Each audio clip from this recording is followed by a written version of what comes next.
Les mots sont comme des clés. Il y a des phrases qui ouvrent des portes, abattent des murs et transforment des relations entières. Tu n'as pas besoin de longs discours ni d'ornements vides. Il suffit de dire ce qui est correct au bon moment et avec la fermeté de quelqu'un qui parle sérieusement. Le problème est que nous vivons dans un monde saturé de mots creux, où tout le monde a une opinion, mais peu écoute, où l'on promet un soutien qui n'arrive jamais et où la plupart oublient de rappeler à l'autre qu'il a de la valeur. Et c'est là que naissent la solitude, la méfiance et la distance entre des personnes qui étaient autrefois proches. Ce dont nous allons parler ne sont pas des phrases pour paraître aimables ou pour maquiller la réalité. Ce sont 4 vérités courtes et directes qui, si tu les dis avec sincérité et que tu les soutiens par des actions, peuvent changer la façon dont tu te relates aux autres et à toi-même. Parce que dans un monde froid et distrait, être capable de regarder quelqu'un dans les yeux et de lui dire « je te comprends, je te soutiens » ou « tu comptes beaucoup » est un acte de force, de conscience et d'humanité. Ce n'est pas une faiblesse de montrer de l'empathie, ce n'est pas une perte de temps d'accompagner, ce n'est pas exagéré de rappeler à quelqu'un qu'il a de la valeur. Au contraire, c'est là que se mesure vraiment ton caractère et ta capacité à transformer ce que tu touches. 1. Je te comprends. Entendre « je te comprends » est comme trouver un refuge au milieu d'une tempête. Imagine que tu marches sous une pluie incessante, trempée, portant tes propres pensées, et soudain, quelqu'un t'ouvre la porte de sa maison et t'offre un endroit sec. Cette simple action ne change pas le climat extérieur, mais elle change complètement la façon dont tu l'affrontes. C'est ainsi que fonctionne cette phrase. Elle n'élimine pas tes problèmes, elle n'efface pas la douleur ni ne résout ce qui pèse, mais elle te donne la certitude que tu n'es pas seul avec ton fardeau. Cette certitude, bien qu'elle puisse paraître petite, peut sauver une personne de sombrer dans son propre silence. Le véritable pouvoir de dire « je te comprends » ne réside pas dans sa répétition comme un slogan vide, mais dans son utilisation consciente. La plupart disent « comprendre » mais n'écoutent pas. Ils se contentent de remplir l'air de mots rapides sans s'arrêter sur ce que l'autre dit réellement. Et c'est là que réside la différence entre un geste superficiel et un acte transformateur. Comprendre n'est pas acquiescer de la tête, ce n'est pas attendre que l'autre finisse de parler pour lâcher ton propre avis, ce n'est pas non plus feindre la patience pendant que tu consultes ton téléphone. Comprendre est un engagement. C'est regarder la personne, lui prêter toute ton attention et reconnaître que son expérience, bien qu'elle ne soit pas la tienne, est valide et mérite du respect. Le stoïcisme nous rappelle que la vie est remplie de choses que nous ne contrôlons pas, et l'une d'elles est ce que l'autre ressent ou pense. Nous ne pouvons pas changer la douleur des autres à volonté, mais nous pouvons décider comment nous réagissons face à elle. Lorsque tu choisis de dire « je te comprends » à partir d'un lieu authentique, tu appliques en réalité l'un des principes les plus forts de cette philosophie. Accepter ce que tu ne peux pas modifier, mais agir avec vertu dans ce qui dépend de toi. Tu ne peux pas effacer la blessure de l'autre, mais tu peux lui offrir un espace où il ne se sent pas jugé ni dévalorisé. Maintenant, soyons clairs. Tout le monde ne veut pas être compris, et tout le monde ne s'ouvre pas à recevoir de l'empathie. Il y a ceux qui rejettent cette phrase parce qu'ils ont été trahis par de fausses versions d'elle. Ils ont entendu trop de fois un « je te comprends » dit sans âme, suivi d'indifférence ou de moquerie. C'est pourquoi, lorsque tu utilises ces mots, tu dois les charger de vérité, d'une intention si ferme qu'elle se remarque dans ta voix, dans ton regard et dans ta présence. Il ne sert à rien de le dire comme si tu lançais un compliment vide, car l'autre personne le percevra immédiatement. Ici, la congruence est tout. Si tu dis « je te comprends », montre par tes gestes que tu n'es pas là juste pour faire acte de présence, mais pour partager un peu du poids que l'autre porte. La force de cette phrase se mesure aussi dans le courage qu'elle implique. Dire à quelqu'un « je te comprends » signifie que tu reconnais sa douleur, que tu ne la minimises pas et que tu ne fuis pas non plus devant elle. Dans un monde où il est courant d'éviter l'inconfort, où les gens préfèrent regarder ailleurs plutôt que de faire face à la vulnérabilité de l'autre, s'arrêter et reconnaître cette vulnérabilité est un acte de caractère. Ce n'est pas confortable, ce n'est pas léger, mais c'est nécessaire. Le stoïcien ne cherche pas le confort facile, il cherche la vertu dans l'action. Et la vertu, dans ce cas, est d'être capable d'accompagner avec ta compréhension, même si tu n'as pas toutes les réponses. Pense un instant à combien de fois tu as toi-même eu besoin d'entendre cette phrase. Des moments où tu ne demandais pas de conseils ni de solutions magiques, juste que quelqu'un te regarde sans te juger et te dise fermement « Je te comprends ». Ce souvenir est ce qui te montre à quel point cette leçon peut être puissante. Parce que lorsque quelqu'un te comprend, même si rien ne change à l'extérieur, tout change à l'intérieur. Tu te sens moins étranger, moins invisible, moins chargé. Et en même temps, tu retrouves un peu de la confiance que le monde t'a enlevée. Mais il faut aussi être dur avec la vérité. Il ne suffit pas de dire « je te comprends » pour faire de la magie. Si tu ne le pratiques pas dans ta vie quotidienne, si tu n'entraînes pas ton esprit à écouter attentivement, si tu ne t'obliges pas à mettre de côté ton ego pour te mettre à la place de l'autre, alors cette phrase devient un mensonge déguisé. Et les mensonges, lorsqu'ils sont découverts, détruisent plus qu'ils ne construisent. C'est pourquoi c'est un entraînement constant, presque comme un exercice mental, apprendre à se taire quand tu veux interrompre, apprendre à observer quand tu veux donner ton avis, apprendre à ressentir même si tu n'as pas vécu la même chose. Dans la pratique stoïcienne, je te comprends est un rappel que nous partageons la même condition humaine. Comme le disait Marc Aurèle, nous sommes tous faits pour coopérer, comme les mains ou les pieds. Si tu refuses de comprendre l'autre, si tu lui tournes le dos, en réalité tu te refuses à toi-même. Parce que ce que tu vois aujourd'hui chez cette personne, demain peut se refléter en toi. Ce que tu rejettes aujourd'hui, demain peut être ton besoin le plus urgent. Et à ce moment-là, tu voudras que quelqu'un, même si ce n'est qu'une seule personne, s'arrête devant toi et te dise la même chose que tu as refusée.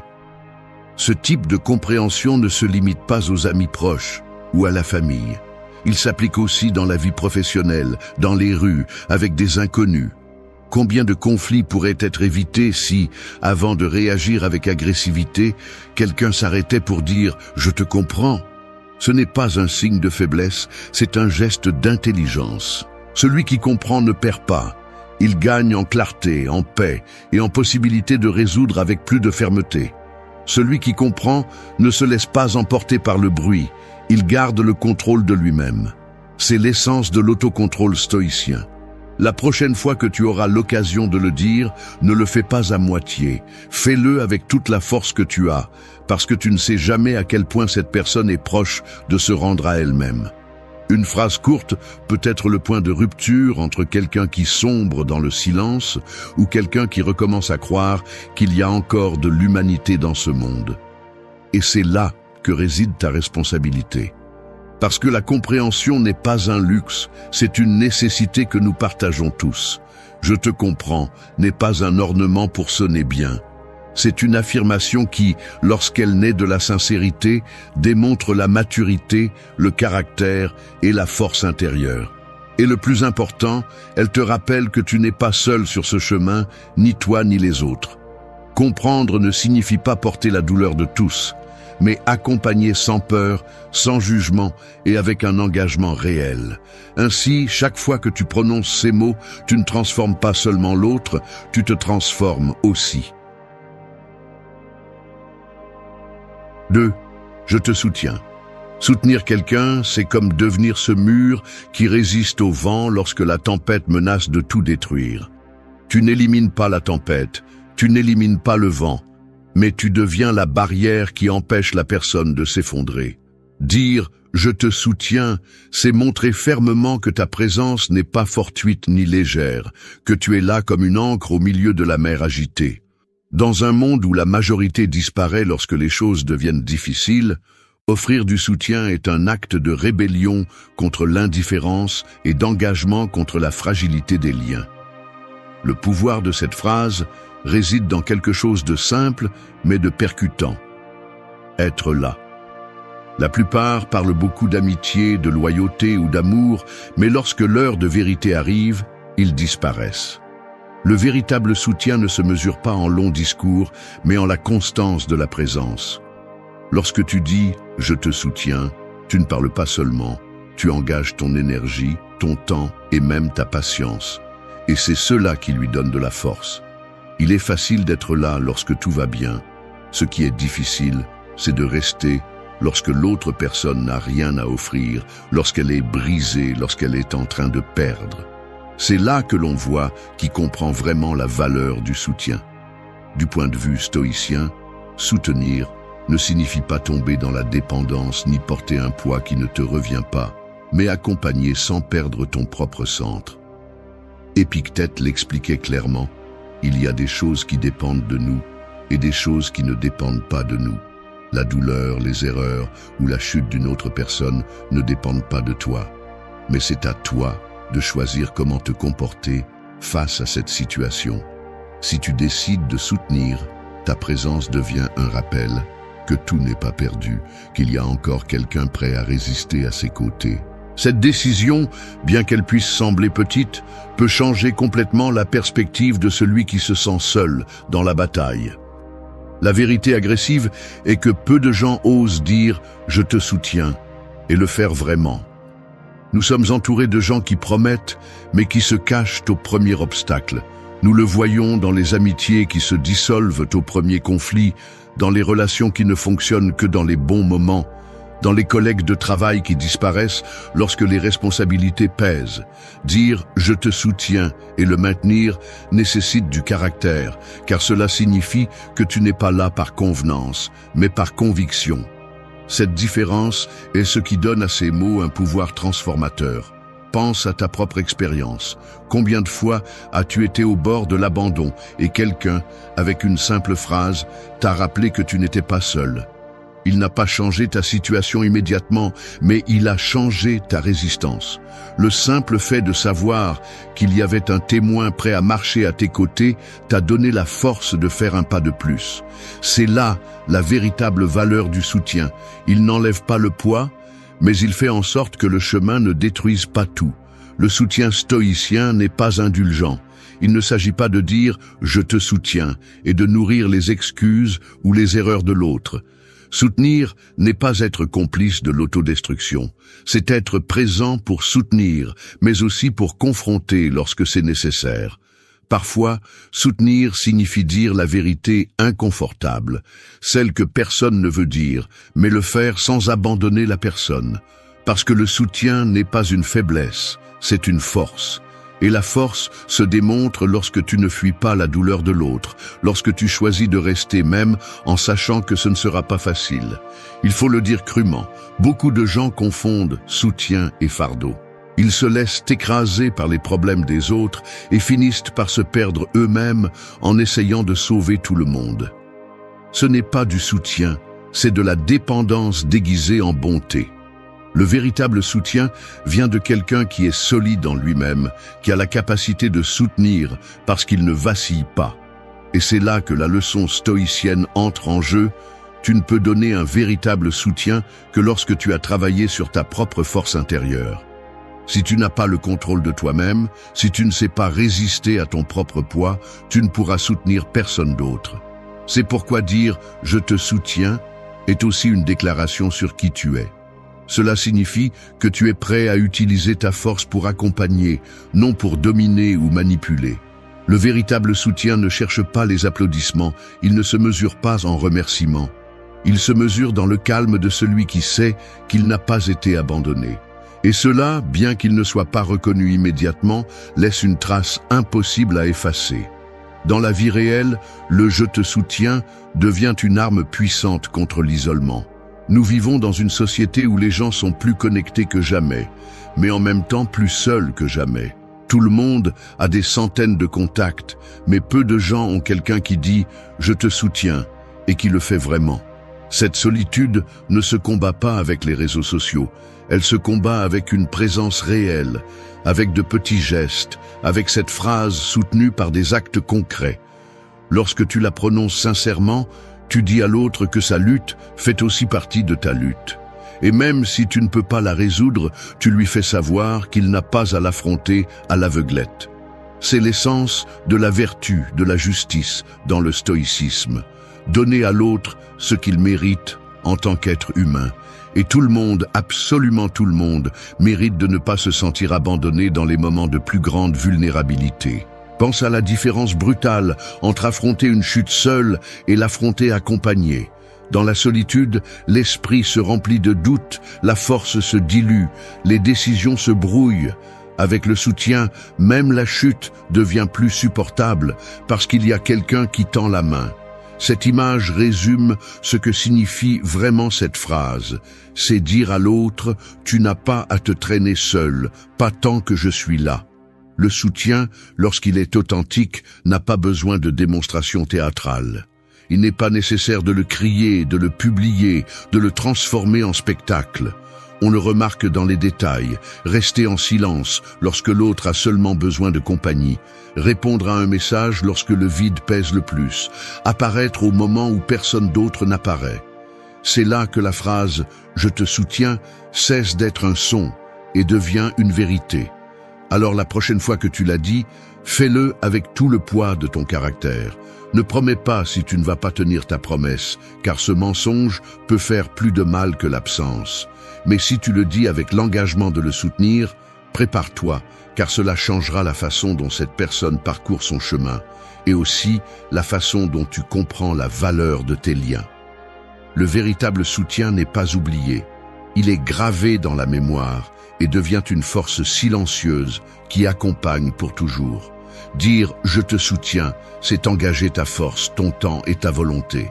C'est être un mur contre le vent et une ancre au milieu de la mer. Et lorsque tu le fais vraiment, tu ne transformes pas seulement l'autre, tu te transformes aussi, car tu découvres que le plus grand pouvoir n'est pas dans ce que tu accumules, mais dans ce que tu es capable de donner avec fermeté. 3. Tu comptes beaucoup. Dire à quelqu'un « tu comptes beaucoup » est comme allumer une torche au milieu d'un tunnel sombre.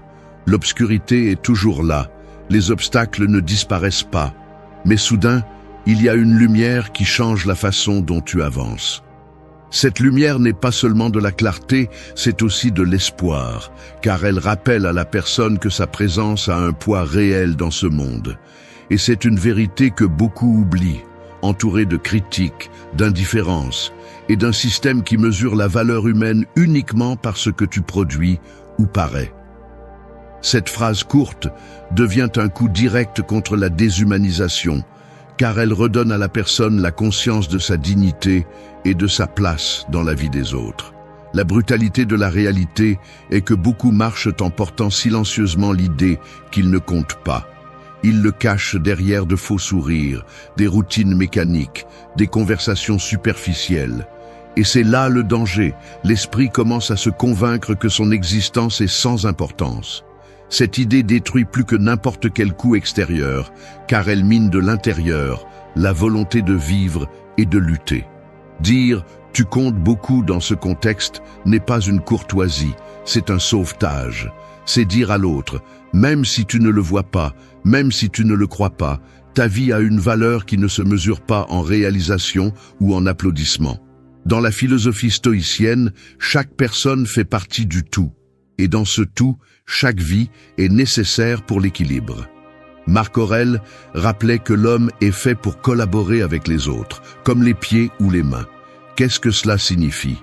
Que ton existence n'est pas un accident, tu n'es pas un surplus, tu as une place dans l'ordre de la nature.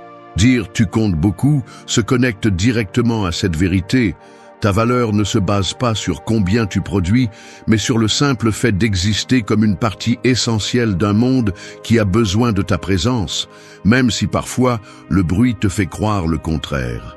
Ce qui est intéressant, c'est que cette phrase, lorsqu'elle est dite avec sincérité, a un double effet.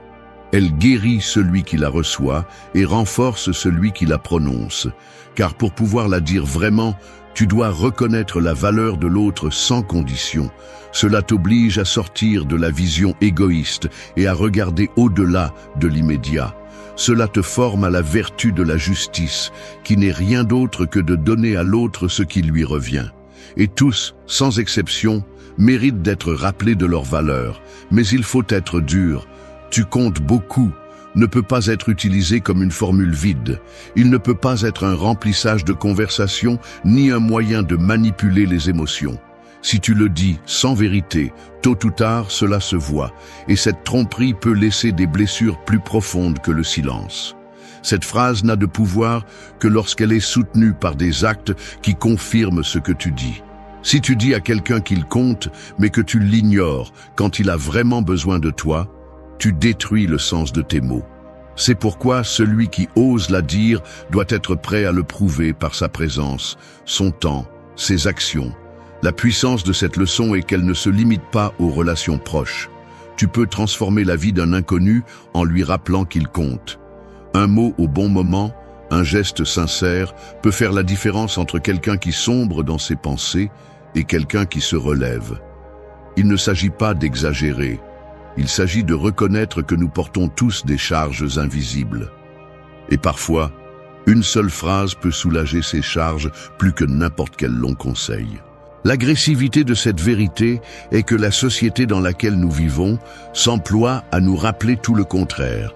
Elle nous bombarde de comparaisons, nous exige des résultats constants, nous vend l'idée que tu ne vaux que si tu atteins un certain standard. Celui qui ne réussit pas est relégué comme s'il était invisible. Cette invisibilité détruit, car elle transforme les personnes en ombre. Face à cette réalité, dire « tu comptes beaucoup » est un acte de résistance. C'est un coup contre l'indifférence collective et un rappel que la valeur humaine est au-delà des chiffres, des apparences ou des titres. Quand tu penses à toi-même, souviens-toi combien tu as aussi eu besoin d'entendre ces mots. Il y a eu des moments où tu t'es convaincu que ton effort ne servait à rien, que tes luttes étaient invisibles, que le monde continuerait de la même manière avec toi ou sans toi. Et pourtant, un regard, une phrase, une marque de reconnaissance ont changé ta perception. Cet instant t'a redonné de la force, même si les circonstances restaient dures. Cette expérience est la preuve la plus claire que cette phrase a un pouvoir transformateur. Le stoïcisme enseigne que la vertu est la seule chose vraiment nécessaire pour une bonne vie. Et dans cette vertu, reconnaître et se rappeler la valeur des autres fait partie du chemin. Tu ne peux pas aspirer à vivre en harmonie avec toi-même si tu traites les autres comme des pièces jetables. Dire « tu comptes beaucoup » n'est pas seulement pour le bénéfice de l'autre, c'est aussi une façon de rester aligné avec ta propre humanité, de ne pas laisser la dureté du monde te transformer en quelqu'un de froid et d'indifférent. N'oublions pas quelque chose d'important. Cette phrase doit aussi être adressée à toi-même. Il n'y aura pas toujours quelqu'un pour te le rappeler, et si tu attends éternellement que quelqu'un d'autre le dise, tu risques de sombrer dans la dépendance émotionnelle. Apprendre à te répéter fermement « je compte beaucoup » est un exercice de conscience de soi et de force. Non pas pour gonfler ton ego, mais pour reconnaître que ta vie a un but et que tu n'as pas besoin de validation constante pour exister avec un sens. Lorsque tu arrives à l'intérioriser, ta façon de te rapporter au monde change, car tu ne cherches plus désespérément l'approbation externe. Le dire aux autres et te le dire à toi-même nécessite du courage. Le courage de défier les voix qui te murmurent le contraire, le courage de faire face à un environnement qui cherche constamment à te réduire à des chiffres, le courage de rester humain dans un monde qui pousse à la déshumanisation. Ce courage est ce qui transforme cette phrase en un acte stoïcien. Car le véritable stoïcien n'est pas celui qui se renferme sur lui-même sans regarder personne, mais celui qui apprend à maintenir sa force sans perdre sa connexion avec les autres. Chaque fois que tu prononces « tu comptes beaucoup », fais-le comme celui qui tient une torche dans l'obscurité. Ne te limite pas aux mots, sois cohérent, montre par tes gestes que tu le crois vraiment. Car quelqu'un, quelque part, a besoin d'entendre exactement cela pour ne pas abandonner. Et tu as le pouvoir d'être cette voix qui change un destin. 4. Je crois en toi. Dire « je crois en toi », c'est comme donner à quelqu'un une corde solide lorsqu'il est suspendu à une falaise. Tu ne le soulèves pas, Tu ne grimpes pas à sa place, mais tu lui donnes le soutien nécessaire pour qu'il trouve la force de monter par lui-même. Cette corde est la foi que tu places entre ses mains, et bien que l'effort reste le sien, le simple fait de savoir que quelqu'un tient depuis le haut lui donne le courage de continuer à grimper sans lâcher prise. La confiance a cette nature. Elle n'élimine pas la difficulté, mais elle transforme l'impossible en atteignable parce qu'on ne l'affronte plus les mains vides. La réalité est dure et nous le savons. Nous vivons dans un monde où la méfiance règne, où la première chose que tu reçois lorsque tu essaies quelque chose de nouveau est le doute, la critique ou la moquerie. Peu de personnes prennent le temps de te regarder sérieusement et de te dire « je crois en toi ». C'est pourquoi, quand quelqu'un le dit et le dit vraiment, l'impact est profond. Ce n'est pas une phrase légère, c'est une déclaration qui oblige la personne à se regarder différemment. Parce que si quelqu'un d'autre croit en toi, pourquoi ne croirais-tu pas en toi-même? Ce changement de perspective peut relever un tombé, peut tirer des forces d'où il semblait n'y avoir rien. Le stoïcisme nous enseigne qu'en chaque être humain se trouve la source du bien. Marc Aurèle le répétait comme un rappel que même si les circonstances extérieures sont pleines de chaos, il y a toujours une réserve interne de force à laquelle nous pouvons faire appel. Dire « je crois en toi », c'est exactement cela, rappeler à l'autre qu'il a en lui les ressources pour résister, pour penser clairement et pour se relever, même s'il l'a oublié. La confiance n'est pas de la naïveté, c'est la vision qu'en chaque personne réside un potentiel qui peut se réveiller au moment le plus critique. Il est important de comprendre que faire confiance ne signifie pas fermer les yeux sur la réalité. Faire confiance n'est pas dire que tout ira bien par magie. Faire confiance n'est pas supposer que quelqu'un ne faillira jamais. Faire confiance, c'est reconnaître que même s'il échoue, même s'il trébuche, même s'il tombe, il a la capacité d'apprendre, de corriger et de se relever.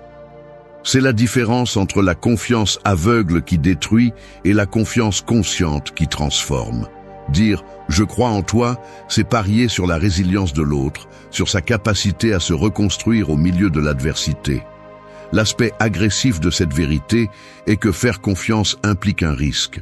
Chaque fois que tu fais confiance à quelqu'un, tu t'exposes à la possibilité d'être trompé. Mais le risque contraire, celui de ne jamais faire confiance, est beaucoup plus destructeur. Parce que la personne qui ne reçoit jamais un vote de confiance finit par s'enfermer dans l'idée qu'elle ne sert à rien, qu'elle n'a pas de capacité, que sa vie n'apporte rien. Cette idée peut couler n'importe qui. C'est pourquoi, même si faire confiance peut faire mal, le véritable danger est de nier cette opportunité. Le soutien sans confiance est fragile, mais le soutien avec confiance est une base solide qui pousse l'autre à grandir. Pense à ta propre histoire. Souviens-toi de ce moment où quelqu'un a cru en toi alors que tu ne le faisais même pas.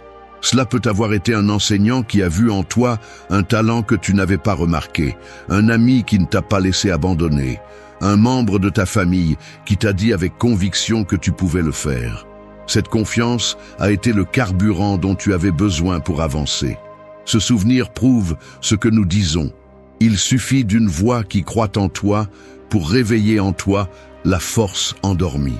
Le stoïcisme ne parle pas de confiance comme d'un sentiment naïf, mais comme d'une conséquence de la compréhension de la nature humaine. Épictète enseignait que les personnes ne sont pas définies par ce qui leur arrive, mais par la façon dont elles répondent.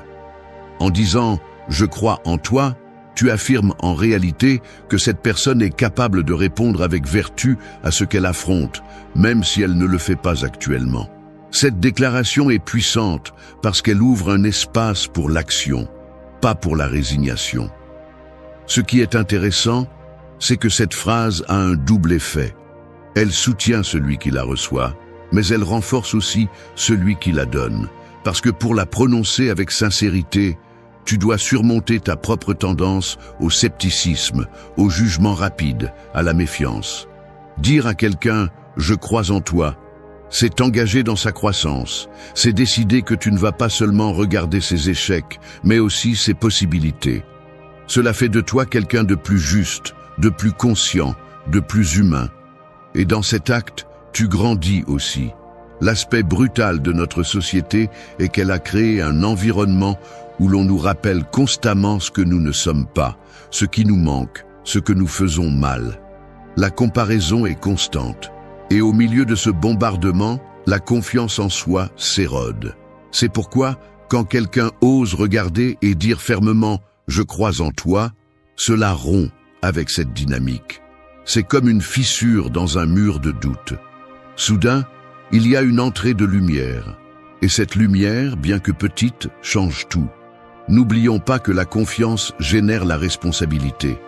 Quand quelqu'un croit en toi, tu ne veux pas le décevoir. Cet engagement est ce qui te pousse à donner plus que ce que tu pensais pouvoir donner. Non pas par peur, mais par respect pour cette confiance placée en toi. Et c'est là une autre des vertus de cette phrase. Elle éveille la discipline, l'engagement et la loyauté. Parce que quand quelqu'un croit en toi, tu sens que tu dois prouver qu'il ne s'est pas trompé. Cette phrase doit aussi être dirigée vers soi-même. Te dire « je crois en moi » est un acte de force et de clarté. Cela ne signifie pas penser que tu ne vas jamais échouer. Cela signifie te rappeler que quoi qu'il arrive, tu auras la capacité de répondre. C'est croire qu'en dépit du fait que le monde s'effondre, ton caractère peut te soutenir. Cette confiance en soi est le cœur du stoïcisme. Tu ne contrôles pas ce qui se passe à l'extérieur, mais tu contrôles ta réaction. Te dire « je crois en moi », c'est graver cette vérité dans ton esprit et agir à partir de là. Croire en soi n'est pas gonfler son ego ni vivre dans des fantasmes, c'est une déclaration de résistance. C'est dire « je sais que la vie est dure, je sais que je peux tomber, mais je crois que je trouverai toujours le moyen de me relever. » Cette conviction, une fois que tu l'embrasses, change la façon dont tu affrontes chaque défi. Tu n'agis plus à partir du doute, tu agis à partir de la certitude que, même si le chemin est difficile, ta volonté sera suffisante pour continuer à avancer. En conclusion, « je crois en toi » n'est pas un ornement, ce n'est pas une phrase vide. C'est une corde tendue au milieu de la falaise. C'est la foi qui soutient quand les forces faiblissent, c'est un rappel que la capacité humaine de résister et de se relever est toujours présente. Quand tu l'as dit avec sincérité, tu ne transformes pas seulement l'autre, tu te transformes aussi. Parce que faire confiance, c'est choisir de voir la grandeur là où d'autres ne voient que la fragilité. Et ce choix fait de toi quelqu'un capable d'éclairer même l'obscurité la plus dense. Merci d'être resté jusqu'à la fin de la vidéo. Si vous avez tout vu, commentez « Je suis stoïcien » comme notre signe secret, indiquant que vous êtes un véritable apprenant du stoïcisme. N'oubliez pas de vous abonner et de liker la vidéo si elle vous a plu. Rendez-vous dans la prochaine vidéo et rappelez-vous, continuez à cultiver votre esprit stoïque. La vie aujourd'hui est un champ de bataille déguisé en routine. Tout n'est que bruit, hâte et pression. Les gens réagissent sans réfléchir, se laissent emporter par la colère, l'anxiété ou le désespoir, comme des feuilles emportées par le vent. Mais celui qui n'apprend pas à se maîtriser finit par être esclave de ce qui se passe à l'extérieur. Le stoïcisme n'est pas une théorie, c'est une arme pour affronter le chaos. Il vous entraîne à rester calme quand les autres perdent la tête, à penser clairement quand tout le monde crie et à rester fort quand la vie frappe plus fort. Ce n'est pas de la douceur, c'est du pouvoir. Ce n'est pas de la résignation, c'est de la stratégie. Ici, vous n'entendrez pas de belles phrases pour vous sentir bien un instant. Vous entendrez des leçons pratiques, dures et réelles qui vous obligeront à vous regarder en face. Parce que vous ne pouvez pas contrôler le monde, mais vous pouvez vous contrôler vous-même. Et cela change tout. Si vous restez jusqu'à la fin, vous découvrirez comment transformer votre esprit en un mur qui ne se brise pas et en un refuge qui ne cède pas. Le chaos ne disparaîtra pas, mais vous apprendrez à marcher à l'intérieur avec calme, clarté et force. C'est la véritable victoire. 1. Fais de la sérénité ta plus grande force. Un océan calme semble fragile à première vue, mais dans ses profondeurs, il cache une force qui peut dévorer des montagnes. Il en va de même pour la sérénité intérieure. Beaucoup pensent que c'est une faiblesse, alors qu'en réalité, c'est le terrain le plus solide qui peut te soutenir au milieu du chaos. La plupart réagissent comme la surface de l'eau, perturbés par n'importe quel caillou lancé, tandis que le stoïcien apprend à devenir la profondeur qui n'est pas perturbée par le superficiel. C'est le pouvoir que tu dois récupérer, car si tu n'arrives pas à rester en contrôle, n'importe quel mot, n'importe quel problème ou n'importe quelle personne pourra gérer ta vie comme si tu étais une marionnette. La sérénité n'est pas un luxe, c'est une arme. Chaque fois que tu choisis de ne pas te laisser emporter par l'impulsion, tu gagnes une bataille invisible. Et ces batailles s'accumulent, car rien n'est plus courant que les provocations quotidiennes. Quelqu'un qui te critique, une nouvelle qui te perturbe, un problème inattendu qui veut faire s'écrouler ta journée. C'est là que le monde mesure ta véritable force. Il ne s'agit pas de combien de fois tu parles fort, ni de combien tu sembles puissant. Il s'agit de combien de fois tu peux garder l'esprit ferme, alors que tout l'extérieur pousse pour te briser. Le stoïcisme enseigne que la sérénité n'est pas passivité. Ce n'est pas rester immobile pendant que les autres avancent, mais avancer avec clarté pendant que les autres s'épuisent à réagir. Quand ton esprit est serein, tu vois ce que les autres ne voient pas, tu penses ce que les autres ne pensent pas, et tu prends des décisions que les autres ne peuvent pas prendre. La sérénité est vision, contrôle et domination sur soi-même. Celui qui maîtrise sa sérénité a plus de pouvoir que celui qui crie des ordres sans contrôle. Pense au moment où tu as perdu le contrôle, aux disputes que tu as fini par regretter, aux mots que tu as dit avec colère et que tu as ensuite voulu retirer. Là, tu as compris que le manque de sérénité te vole ta force, t'expose et te laisse vide. En revanche, lorsque tu choisis de répondre avec sérénité, tu deviens quelqu'un d'impénétrable. Personne ne peut utiliser tes émotions contre toi. Personne ne peut te sortir de ton centre et personne ne peut gérer ton esprit sans ton permission.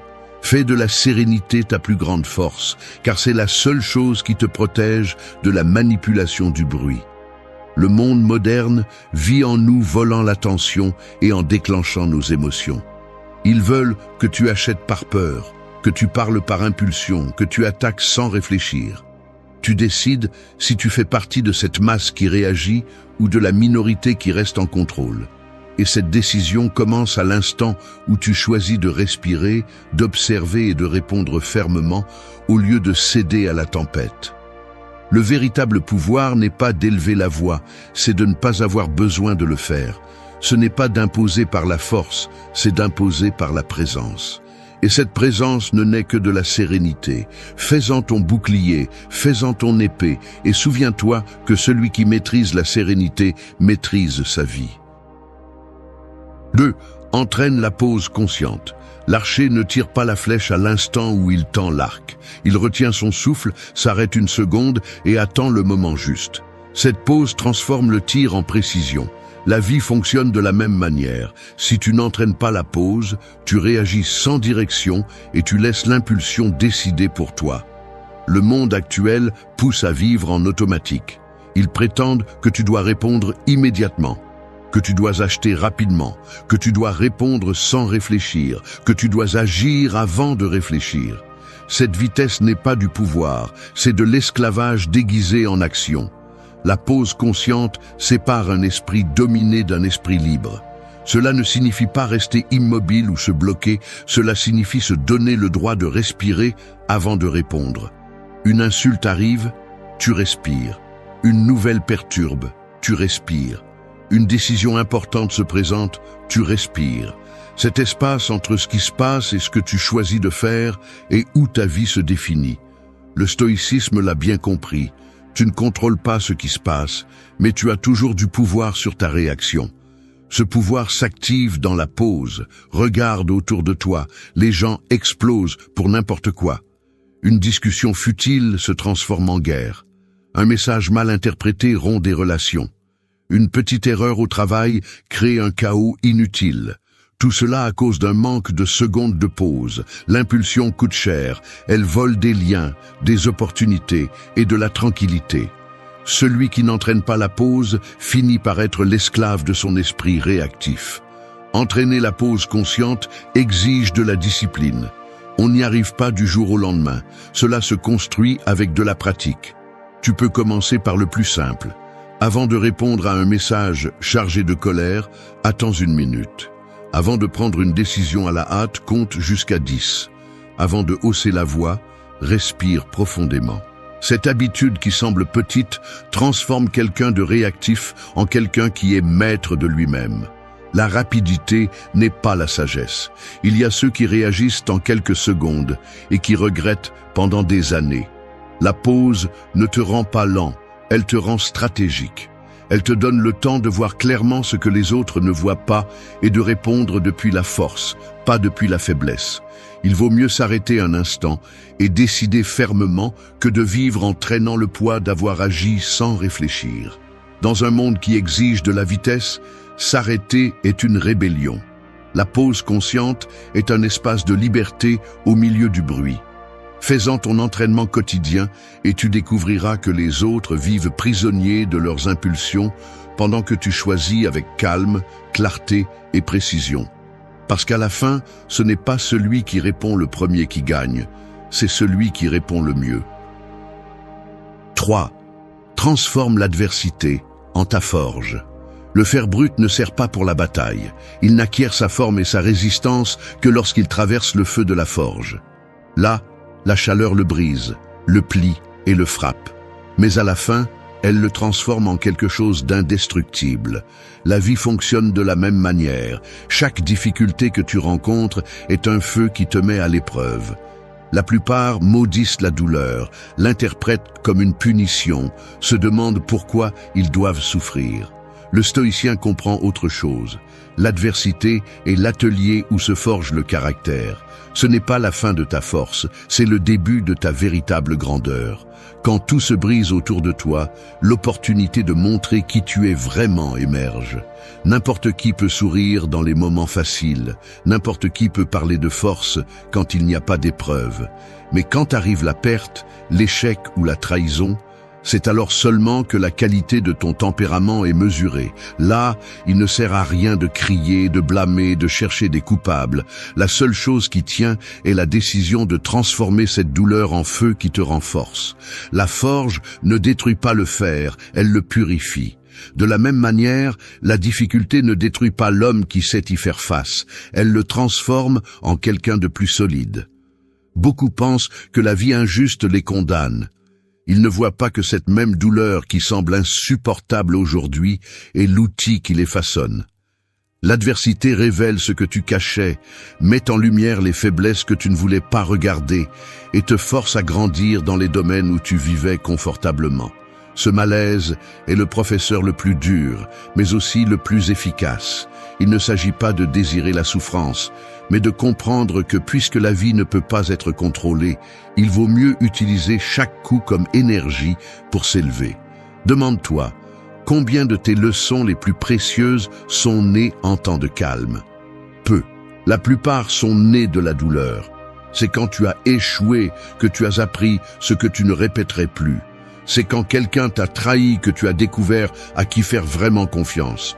C'est quand l'échec t'a laissé par terre que tu as connu ta capacité à te relever. C'est ça la forge, un lieu où la douleur se transforme en force et la chute en expérience. Regarde autour de toi. Beaucoup se brisent face au premier obstacle, d'autres se paralysent et attendent que tout se résolve tout seul. Il y a peu de gens qui utilisent la douleur comme outil de construction. Et ces quelques-uns sont ceux qui finissent par être inébranlables. Non pas parce qu'ils ont moins de problèmes, mais parce qu'ils ont appris à être plus forts que les problèmes. Transforme l'adversité en ta forge. Laisse le feu te modeler au lieu de te détruire. Chaque jour que tu choisis de résister fermement au lieu de céder, chaque fois que tu apprends au lieu de te plaindre, chaque fois que tu continues à avancer alors que tout te pousse à abandonner, tu tempères ton caractère. La vie ne te donnera pas de répit, mais tu peux t'entraîner pour que chaque coup devienne une partie de ta force. Le fer pur ne sert pas pour la bataille, le fer forgé dans l'adversité devient invincible. Et il en va de même pour toi. 4. Accepte ce que tu ne contrôles pas. Imagine essayer d'arrêter la marée avec tes mains. Tu t'épuises, tu pousses de toutes tes forces, mais la mer continue d'avancer sans demander la permission. C'est ainsi que se passe la vie lorsque tu prétends contrôler l'incontrôlable. Tu veux que les gens agissent d'une certaine manière, que les résultats correspondent toujours à tes plans, que la réalité obéisse à tes attentes. Et en ne réussissant pas, tu te remplis de frustration, de colère et de fatigue. La vérité est dure mais libératrice. Tu n'as jamais été le maître de l'extérieur, seulement de toi-même. Accepter ce que tu ne contrôles pas ne signifie pas te rendre ni vivre dans la passivité. Cela signifie arrêter de gaspiller de l'énergie dans des batailles perdues. Le stoïcien comprend que le seul véritable domaine est dans ses pensées, dans ses décisions et dans son attitude face à l'inévitable. Tout le reste est un terrain étranger. Peux-tu contrôler ce que les autres pensent de toi? Non. Peux-tu empêcher le monde d'être injuste? Non. Peux-tu empêcher les problèmes d'arriver? Non plus. Mais tu peux contrôler comment tu réagis, comment tu interprètes et quel chemin tu choisis après le coup. Cette différence marque la frontière entre la liberté et l'esclavage mental. L'erreur la plus courante est de vivre en portant un poids qui ne t'a jamais appartenu. Des gens pris au piège dans l'obsession de changer ce qui est hors de leur portée. Ils discutent pour toujours avoir raison. Ils s'accrochent au passé. Ils se fâchent à cause du comportement des autres. Ils espèrent que tout soit parfait. Cette usure ne change pas la réalité, elle les consume seulement. La vie ne demande pas si tu es d'accord. Elle arrive. Et pendant que tu te bats contre ce qui ne dépend pas de toi, tu perds l'opportunité de renforcer ce qui dépend de toi. Accepter l'incontrôlable est un acte de pouvoir. Ce n'est pas de la résignation, c'est de l'intelligence. Parce qu'en lâchant ce que tu ne peux pas gérer, tu récupères de la force pour te concentrer sur ce que tu peux construire. Au lieu de t'obséder avec le climat, tu travailles sur ton caractère. Au lieu de souhaiter que quelqu'un change, tu travailles sur ta réponse. Au lieu de craindre l'inévitable, tu apprends à te préparer. C'est la stratégie du stoïcien. Canaliser toute l'énergie vers ce qui est dans sa sphère de contrôle. Chaque jour, tu auras des épreuves. Quelqu'un parlera mal de toi, les choses ne se passeront pas comme tu l'espérais, des obstacles que tu n'as pas vus venir apparaîtront. Là, tu as deux options, t'épuiser en plaintes inutiles ou rester ferme dans la seule chose que tu peux gouverner, ton intérieur. Quand tu acceptes ce que tu ne contrôles pas, tu cesses d'être un prisonnier de la réalité et tu deviens le maître de ton attitude. Et dans un monde qui change sans demander la permission, c'est la véritable liberté. 5. Maîtrise ton esprit avant qu'il ne te maîtrise. Une cage ouverte n'a pas besoin de verrou pour piéger. Il suffit que l'animal ne sache pas qu'il peut sortir. C'est ainsi que fonctionne l'esprit lorsque tu ne le contrôles pas. Il devient ta propre prison. Il te répète tes peurs, fabrique des scénarios qui n'arrivent jamais, invente des excuses pour ne pas agir et te convainc que tu ne peux pas. Il n'est pas nécessaire d'avoir un ennemi externe, car l'ennemi est déjà à l'intérieur. Et si tu ne l'affrontes pas, il gouverne ta vie en silence. Maîtriser l'esprit est la première étape pour reprendre le contrôle. Il ne s'agit pas d'éteindre les pensées, mais d'apprendre à les diriger. La plupart des gens vivent comme des esclaves de ce qui leur traverse l'esprit. Ils se réveillent et la première chose à laquelle ils pensent est ce que leur humeur du jour dicte. Une critique les blesse pendant des heures, un souvenir les piège pendant des semaines, une inquiétude imaginaire les consume pendant des mois. Toute cette énergie est dépensée dans un théâtre mental qui ne change rien à l'extérieur, mais détruit tout à l'intérieur. Le stoïcisme enseigne que l'esprit doit être entraîné comme un muscle. Si tu le laisses aller, il s'affaiblit et s'habitue au chaos.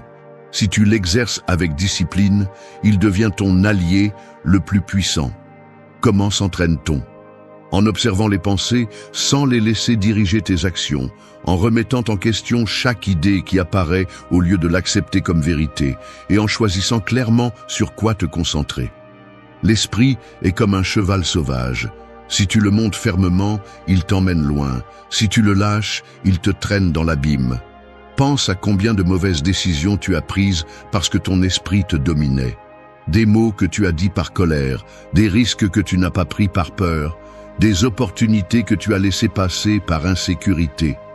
Dans chaque cas, l'esprit était le maître et toi, le serviteur. Changer cela nécessite une discipline quotidienne. Prendre le temps de réfléchir, d'écrire ce que tu penses, de détecter les schémas qui te sabotent.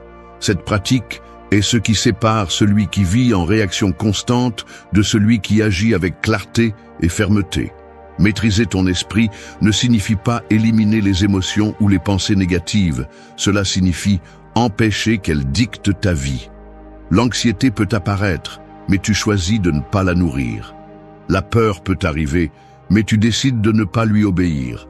La colère peut s'allumer, mais tu choisis de ne pas la laisser partir sans contrôle. C'est la différence entre un esclave et un homme libre. Tous deux ressentent, mais seul l'un choisit. Fais de ton esprit ton allié, pas ton bourreau. Si tu ne le gouvernes pas, il te gouvernera. Et un esprit sans contrôle peut ruiner plus que n'importe quel ennemi externe. La véritable force ne commence pas dans le corps, ni dans les actions. Elle commence dans la pensée. Maîtrise-le et le reste suivra ta volonté. Car celui qui contrôle son esprit n'a besoin de contrôler rien d'autre pour être invincible. 6. Ne sois pas esclave de tes émotions. Un feu peut donner de la chaleur en plein hiver ou peut tout dévaster sur son passage. La différence ne réside pas dans les flammes, mais dans la façon dont tu décides de les gérer. C'est ainsi que fonctionnent les émotions. Si tu les gouvernes, elles deviennent une énergie qui propulse, mais si tu les laisses libres, elles détruisent ce que tu apprécies le plus. La plupart des gens sont emportés par elles, répondant avec colère, parlant depuis l'anxiété, prenant des décisions par peur. Ils pensent que ressentir est la même chose qu'obéir et finissent prisonniers de leur propre feu intérieur. Il ne s'agit pas d'éteindre ce que tu ressens, car les émotions font partie de ta nature. Il s'agit de ne pas leur donner le volant de ta vie. La colère arrive, la tristesse apparaît, l'euphorie essaie de te dominer, mais au lieu de réagir comme un esclave, tu choisis d'observer, de contenir et de répondre avec clarté. Le stoïcisme enseigne que tu n'es pas ce que tu ressens, tu es ce que tu décides de faire avec ce que tu ressens. Et cette différence change tout. Regarde autour de toi et tu verras des exemples du contraire. Des personnes qui détruisent des relations dans un accès de jalousie, qui gâchent des opportunités en répondant avec colère, qui prennent des décisions impulsives par désespoir. Ensuite, ils regrettent, mais il est déjà trop tard. Les conséquences restent et les émotions s'éteignent, laissant des cendres difficiles à nettoyer. Ce qui semblait être de la force était de la faiblesse déguisée, car celui qui ne contrôle pas ses émotions ne contrôle rien. L'entraînement commence par des petites choses. Lorsque quelqu'un te provoque, au lieu de réagir instantanément, respire et rappelle-toi que tu n'as pas à donner ta paix. Lorsque tu ressens de la peur, analyse si c'est une menace réelle ou une histoire créée par ton esprit. Lorsque la tristesse se présente, accepte-la sans la laisser définir chaque action de ta journée. Cette habitude quotidienne d'observer avant d'obéir renforce la volonté et te rend maître de toi-même. Être esclave de tes émotions, c'est vivre comme une marionnette aux mains de l'extérieur. Aujourd'hui, tu te sens heureux parce que quelque chose s'est bien passé, demain tu tombes dans le désespoir parce que quelque chose a mal tourné. Ce tourbillon d'émotions épuise et te rend dépendant de ce qui se passe. Le stoïcien brise ce cycle en construisant un centre solide qui ne se laisse pas emporter par chaque montée et descente. Ce n'est pas de l'indifférence, c'est de la maîtrise. Rappelle-toi qu'une émotion ne dure pas éternellement. Ce qui brûle aujourd'hui se refroidira demain. Mais la décision que tu prends sous son influence peut te marquer pendant des années. C'est pourquoi apprends à les gouverner. Ne sois pas esclave de ton feu intérieur. Utilise-le pour éclairer ton chemin, pas pour tout brûler. Celui qui maîtrise ses émotions maîtrise son destin. 7. Embrasse la patience comme une vertu active. Une graine ne devient pas un arbre du jour au lendemain. Elle nécessite un sol ferme, de l'eau constante et du temps silencieux. Si tu essaies de forcer sa croissance, tu la détruis. Il en va de même pour la vie. Celui qui ne comprend pas la patience se désespère à chaque attente, abandonne à chaque retard et maudit chaque obstacle. Mais la patience n'est pas passivité. C'est la force au repos. C'est la discipline qui soutient l'effort lorsque les résultats ne se montrent pas encore. Le monde moderne idolâtre l'immédiateté. Il veut tout instantanément. Succès rapide, réponse immédiate, gratification sans effort. Cette obsession génère de l'anxiété collective, un sentiment de vide lorsque les choses prennent plus de temps que prévu. Le stoïcisme enseigne le contraire. La vertu est de persévérer avec calme, de maintenir le cap sans céder au désespoir. La patience est une résistance silencieuse qui devient un pouvoir visible avec le temps. Beaucoup pensent que la patience est de laisser le destin décider. Non.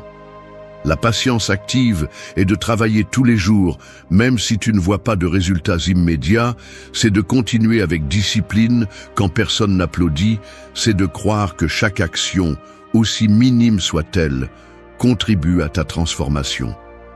C'est comprendre que les grands changements ne se construisent pas avec des impulsions soudaines, mais avec une constance ferme. Regarde l'histoire de toute personne qui a atteint la grandeur. Aucun n'est arrivé du jour au lendemain. Tous ont passé des années de travail invisible, d'attentes prolongées, de luttes internes que personne n'a vues. C'est la partie que l'impatient ne supporte jamais, et c'est pourquoi il abandonne avant de voir les fruits.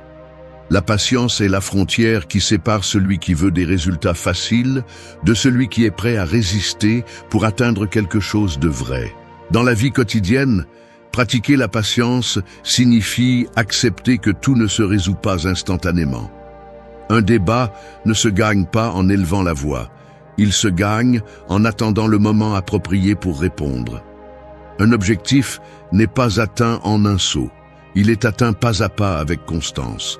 Un rêve ne se matérialise pas en un jour. Il se construit avec chaque action que tu soutiens, même si elle semble insignifiante. Celui qui manque de patience vit frustré, regardant toujours ce qui manque. Celui qui embrasse la patience vit centré, confiant dans le processus. Cette différence change la façon de vivre la vie. L'impatience est un bruit qui épuise. La patience est un silence qui renforce. Fais de la patience ta vertu active. N'attends pas les bras croisés. Travaille calmement et laisse le temps faire son œuvre. La graine ne se désespère pas de grandir. Elle suit simplement son processus. Fais de même. La patience n'est pas une faiblesse. C'est l'une des formes les plus pures de pouvoir. Parce que celui qui sait attendre sans se rendre finit toujours par vaincre. 8. Pratique l'autodiscipline comme un acte d'amour-propre. Une rivière sans lit finit par déborder, détruit ce qu'elle touche et se perd dans le désordre. En revanche, lorsqu'elle suit un chemin défini, elle devient une force qui donne la vie et construit l'avenir. C'est ainsi que fonctionne l'autodiscipline. Ce n'est pas une chaîne qui t'emprisonne, c'est le lit qui dirige ton énergie vers ce qui compte vraiment. Sans elle, tu gaspilles tes jours en impulsions, distractions et promesses que tu ne tiens jamais.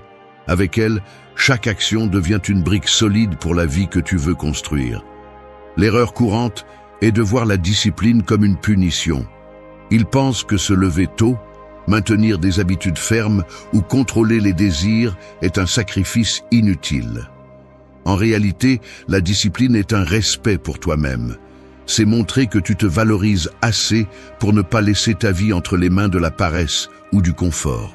Lorsque tu choisis de rester ferme, même si personne ne te regarde, tu envoies un message clair à ton intérieur. Ma vie compte. C'est l'essence de l'amour-propre, pas des mots, mais des actes cohérents. Le monde est plein de gens qui parlent de ce qu'ils veulent accomplir, mais peu font ce qui est nécessaire. Des rêves vides, des intentions sans action, des projets qui meurent avant de naître. La différence entre eux et ceux qui avancent réside dans la discipline. Pas toujours dans le talent, pas toujours dans la chance, mais dans la capacité à rester ferme lorsque la motivation disparaît. Parce que la motivation est éphémère, la discipline est ce qui maintient le feu allumé lorsque tout le reste s'éteint. Pense à ce que cela signifierait pour toi de tenir chaque promesse que tu te fais. Faire de l'exercice même si tu n'en as pas envie. Travailler sur ton projet même si tu es fatigué. Étudier même si personne ne t'y oblige. Cette habitude constante, répétée jour après jour, transforme plus que n'importe quelle inspiration passagère. L'autodiscipline ne te rapproche pas seulement de tes objectifs. Elle renforce aussi ton identité. Tu te regardes dans le miroir et tu reconnais quelqu'un de fiable, quelqu'un qui tient ses promesses, quelqu'un qui se respecte. Le stoïcisme enseigne que la véritable liberté ne réside pas dans le fait de toujours faire ce que tu veux, mais dans la capacité à te gouverner. Si tu ne contrôles pas tes habitudes, tes désirs et tes décisions, d'autres le feront pour toi. La société offre 1000 distractions pour t'éloigner de ton but, et sans discipline, tu finiras par te retrouver piégé dans la facilité et la superficialité. Seul celui qui s'entraîne à la constance parvient à avancer vers ce qui est profond et précieux. Pratiquer l'autodiscipline ne signifie pas devenir rigide ou perdre ton humanité, c'est apprendre à choisir ce qui te renforce plutôt que ce qui t'affaiblit. C'est te lever chaque jour avec la conviction que ta vie mérite des efforts et de la cohérence. L'autodiscipline n'est pas un sacrifice, c'est la preuve la plus réelle de l'amour-propre. Parce que personne qui s'aime vraiment ne se permet de vivre dans le désordre. 9. Considère ton temps comme ta richesse la plus sacrée. Le sable dans une horloge ne s'arrête pas même si tu la secoues avec force. Grain après grain tombe sans arrêt et quand tu regardes à nouveau, il est déjà trop tard pour le récupérer. C'est ainsi le temps, la seule richesse que tu ne pourras jamais rendre une fois perdue. Tu peux reconstruire de l'argent, réparer des objets, récupérer du prestige, mais chaque minute que tu laisses échapper ne revient jamais. Cependant, la plupart des gens vivent comme s'ils avaient des réserves infinies, donnant des heures à des distractions vides, donnant de l'énergie à des personnes qui n'apportent rien et reportant l'essentiel, comme s'il y avait toujours un lendemain garanti. Le stoïcisme enseigne que le temps est la mesure réelle de la vie. Ce que tu fais de tes heures définit qui tu es et ce que tu deviens. Ne pas le valoriser, c'est gaspiller ton existence. Les gens se plaignent souvent de ne pas en avoir assez, mais regarde comment ils passent leur journée, des conversations inutiles, des routines automatiques, des divertissements qui anesthésient, mais ne transforment pas. Il ne s'agit pas de vivre obsédé par chaque seconde, il s'agit de reconnaître que l'horloge ne s'arrête jamais et que tu décides si tu l'utilises pour grandir ou pour te perdre. Quand tu ne valorises pas ton temps, d'autres le feront pour toi. Il y aura toujours quelqu'un prêt à le remplir avec ses intérêts, ses problèmes et son bruit. Et si tu n'apprends pas à fixer des limites, tu finiras par vivre une vie qui n'est pas la tienne, épuisé par des tâches qui ne signifient rien, et avec le sentiment que l'essentiel est resté en suspens. Le temps volé ne revient jamais, et la facture de cette négligence se présente sous forme de regret. Valoriser ton temps signifie choisir avec soin. Te demander avant chaque action si cela construit ou détruit, si cela te rapproche de ton but ou t'éloigne. Cela signifie apprendre à dire non, même quand d'autres l'interprètent comme de l'égoïsme. C'est se rappeler que chaque jour que tu cèdes à l'irrélevant, tu renonces à ce qui compte vraiment. Le temps bien utilisé devient un héritage. Chaque habitude que tu maintiens, chaque moment consacré à ta croissance, chaque instant partagé avec ceux que tu apprécies, s'accumule en un trésor qu'aucun coup extérieur ne peut enlever. Et l'inverse est également vrai. La négligence avec tes heures te condamne à regarder en arrière avec l'amère sensation d'avoir vécu à moitié. Fais de ton temps ta richesse la plus sacrée. Traite-le comme tu traiterais le bien le plus précieux que tu possèdes. Ne le donne pas à la superficialité, ni ne le gaspille dans des batailles qui n'ont pas d'importance. Gère-le avec sagesse, car chaque grain qui tombe dans ton horloge personnelle ne reviendra jamais. Et quand tu comprendras cela, tu arrêteras de vivre distrait et tu commenceras à vivre avec intention. 10. Apprends à choisir tes batailles. Un guerrier qui combat dans chaque affrontement finit épuisé avant d'arriver à la guerre qui compte vraiment. Il ne meurt pas par l'épée de l'ennemi le plus fort, mais pour avoir dépensé son énergie dans des luttes insignifiantes. C'est ainsi dans la vie. Si tu essaies de répondre à chaque critique, de gagner chaque discussion et de toujours prouver que tu as raison, tu finiras épuisé, vide et sans force pour ce qui compte vraiment. Le véritable pouvoir n'est pas de se battre pour tout, mais de décider avec sagesse où il vaut la peine d'investir ton énergie. Le monde moderne est conçu pour te provoquer. Des nouvelles qui cherchent ta réaction, des réseaux sociaux qui alimentent des discussions inutiles, des personnes qui lancent des commentaires pour t'entraîner sur le terrain de la confrontation. Si tu n'entraînes pas la clarté pour choisir tes batailles, tu tomberas dans chaque piège et dépenseras ta vie dans des combats qui ne laissent rien. Le stoïcisme enseigne que tout ne mérite pas une réponse, que la sérénité est supérieure à l'impulsion et que la plus grande victoire est de ne pas te laisser entraîner par l'insignifiant. Choisir tes batailles ne signifie pas fuir, cela signifie prioriser. Ne pas répondre à tout n'est pas de la lâcheté, c'est de la stratégie. Le sage comprend que toutes les opinions ne méritent pas d'attention, que toutes les provocations ne méritent pas de réaction et que toutes les luttes ne méritent pas d'épuisement. Chaque fois que tu décides de te taire face à ce qui est trivial, tu protèges ta force pour l'essentiel. Chaque fois que tu choisis de ne pas t'engager dans des conflits mineurs, tu démontres que ta paix vaut plus qu'un instant d'ego satisfait. Regarde les effets de ne pas choisir avec soin. Des personnes épuisées par la défense contre des critiques constantes, des familles divisées par des discussions insignifiantes, des vies entières dépensées à chercher l'approbation ou la vengeance. C'est le piège de celui qui se bat sans mesurer le coût. Parce que même quand tu gagnes ces petites batailles, tu le fais en perdant de l'énergie que tu ne récupéreras jamais. La victoire sans but est une défaite déguisée. L'entraînement commence au quotidien. Demande-toi avant de réagir, est-ce que cela change ma vie? Est-ce que cela vaut mon énergie? Est-ce que cela me rapproche de mes principes ou m'éloigne d'eux? Si la réponse est non, garde ta force. Ton esprit et ton caractère doivent être prêts pour les défis qui mettront vraiment à l'épreuve ta force. Les autres ne sont que du bruit conçu pour te distraire. Apprendre à choisir tes batailles, c'est apprendre à protéger ta paix. Parce que dans un monde plein de provocations, ton silence peut être l'épée la plus aiguisée et ta tranquillité le bouclier le plus impénétrable. Tout ne mérite pas ton attention. Tout ne mérite pas ta lutte. Garde ton énergie pour ce qui définit vraiment ton chemin et laisse le trivial s'épuiser seul. Là est la vraie victoire. Merci d'être resté jusqu'à la fin de la vidéo. Si vous avez tout vu, commentez « Je suis stoïcien » comme notre signe secret, indiquant que vous êtes un véritable apprenant du stoïcisme. N'oubliez pas de vous abonner et de liker la vidéo si elle vous a plu. Rendez-vous dans la prochaine vidéo et rappelez-vous, continuez à cultiver votre esprit.